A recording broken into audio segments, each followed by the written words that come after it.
ಈಗ ಸಾಮಾನ್ಯವಾಗಿ ಎಲ್ಲ ಶಿವರಾತ್ರಿಗಳಿಗಿಂತ ಈ ಶಿವರಾತ್ರಿ ಬಹಳ ವಿಶೇಷವಾದ ಶಿವರಾತ್ರಿ. 54 ದಿನಗಳಿಂದ ಪುಣ್ಯಸ್ನಾನ ನಡೀತಾ ಇದೆ. ಆ ಪುಣ್ಯಸ್ನಾನ ಇವತ್ತು ಕಡೆ ಆಗುತ್ತೆ. ಯಾರು ಆ ಪುಣ್ಯಸ್ನಾನವನ್ನು ಮಾಡಲಿಲ್ವೋ ಅವರು ಗವಿ ಗಂಗಾಧರೇಶ್ವರನ ದೇವಸ್ಥಾನಕ್ಕೆ ಬಂದು ಗಂಗೆ ಉತ್ಪತ್ತಿ ಆಗುವಂಥ ಈ ದೇವಸ್ಥಾನದಲ್ಲಿ ಈಶ್ವರನ ದರ್ಶನ ಮಾಡಿದ್ರೆ ತ್ರಿವೇಣಿ ಸಂಗಮದ ಪುಣ್ಯಸ್ನಾನವನ್ನು ಮಾಡಿದಂತಹ ಪುಣ್ಯವಾದ ವಿಶೇಷವಾದ ದಿನ ಇವತ್ತಾಗಿರುತ್ತೆ. ಬೆಳಗ್ಗೆ 4 ಗಂಟೆಯಿಂದ ಸ್ವಾಮಿಗೆ ಅಭಿಷೇಕ ಆಗ್ತಾಯಿದೆ. ನಾಳೆ ಬೆಳಗ್ಗೆ 4 ಗಂಟೆ 4ನೇ ಯಾಮದವರೆಗೂ ಸ್ವಾಮಿಗೆ ಅಭಿಷೇಕ ಮಾಡಿ 4:15 ಮೇಲೆ 4ನೇ ಯಾಮದ ಅಭಿಷೇಕವನ್ನು ಮಾಡಿ ವಿಶೇಷವಾಗಿ ಅಲಂಕಾರ ಮಾಡಿ ಎಲ್ಲರಿಗೂ ದರ್ಶನ ಕೊಡ್ತಾರೆ.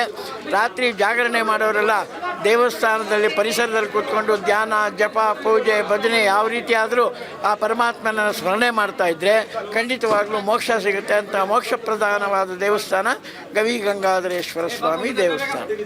ಈ ದಿವಸ ಮಾತ್ರ ಯಾಕೆ ಉಪವಾಸ ಮಾಡಬೇಕು? ಶಿವರಾತ್ರಿ ಅಂದರೆ ರಾತ್ರಿ ನಾವು ಜಾಗರಣೆ ಇರಬೇಕಾದ್ರೆ ಉಪವಾಸವಾಗಿದ್ದರೆ ಮಾತ್ರ ಎಚ್ಚರವಾಗಿರ್ತೀವಿ. ಹೊಟ್ಟೆ ತುಂಬ ತಿನ್ಬಿಟ್ರೆ ಯಾರು ಎಚ್ಚರವಾಗಿರ್ತಾರೆ? ಎಲ್ಲ ಹಂಗೆ ಹೊರ್ಕೊಂಡ್ಬಿಡ್ತಾರೆ. ಆದ್ದರಿಂದ ಆ ಹೊರಗಬಾರ್ದು, ಸ್ವಾಮಿ ಧ್ಯಾನ ಮಾಡ್ತಾ ಇರಬೇಕು ಅನ್ನೋದ್ರಿಂದ ಉಪವಾಸವಾಗಿದ್ದು ಈ ಒಳಗಡೆ ಜಠರ ಖಾಲಿಯನ್ನು ಬಿಟ್ಟಾಗ ಭಗವದ್ ನಾಮ ಸಂಕೀರ್ತನೆಯನ್ನು ಪಾರಾಯಣ ಮಾಡ್ತಾಯಿದ್ರೆ ಮೋಕ್ಷಕ್ಕೆ ಪ್ರಧಾನವಾದ ಸ್ಥಿತಿ ಜಾಗರಣೆಯ ವಿಶೇಷ. ಶ್ರೀ ಗುರುಭ್ಯೋ ನಮಃ. ಸಮಸ್ತ ಕರುನಾಡ ಜನತೆಗೆ ಶ್ರೀ ಗವಿಗಂಗಾಧರೇಶ್ವರ ದೇವಸ್ಥಾನದ ಅರ್ಚಕರಾದಂಥ ಶ್ರೀ ಶಿವಪ್ರಕಾಶ್ ದೀಕ್ಷಿತಾದ ನಾನು ತಮ್ಮೆಲ್ಲರಿಗೂ ಶಿವರಾತ್ರಿ ಮಹಾಶಿವರಾತ್ರಿಯ ಆರ್ಥಿಕ ಶುಭಾಶಯಗಳು. ಹಾಗೂ ಈ ವರ್ಷ ಎಲ್ರಿಗೂ ಸುಖ, ಶಾಂತಿ, ನೆಮ್ಮದಿ ಎಲ್ಲವನ್ನೂ ಭಗವಂತ ದಯಪಾಲಿಸಲಿ ಅಂತೇಳಿ ಈ ಗಂಗಾಧರೇಶ್ವರನ ಮುಖೇನ ತಮ್ಮೆಲ್ಲರಿಗೂ ಆಶೀರ್ವಾದ ಅನುಗ್ರಹ ಮಾಡ್ತಾಯಿದ್ದೆ.